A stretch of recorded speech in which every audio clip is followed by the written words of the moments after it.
From a legal and forensic standpoint, the Harold Landry case is a textbook example of how domestic homicide prosecutions succeed when physical evidence, behavioral patterns, and the elimination of alternative narratives all converge. The defense's central argument, provocation leading to manslaughter, required the jury to accept two things simultaneously.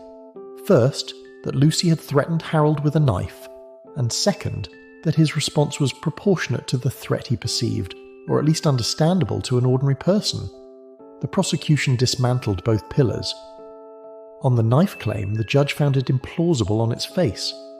A man who claims to have grabbed a rolling pin in panic and thrown it impulsively does not then chase his victim outside into the dark and deliver 23 stab wounds while she is on the ground. That sequencing alone destroys the provocation narrative. Provocation implies a sudden, momentary loss of control. What the physical evidence described was a sustained, lethal assault that continued long after any conceivable moment of snapping. The prosecution's use of a courtroom animation was significant from an evidentiary strategy standpoint.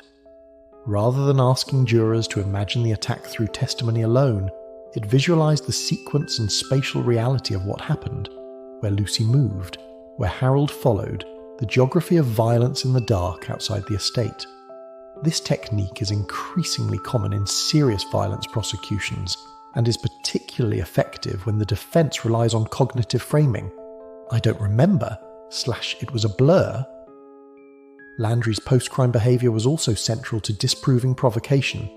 His immediate movement to his partner's cottage, the transfer of £30,000 in bankers' drafts, the signed blank cheques. This is not the behaviour of a man in shock who has just lost control.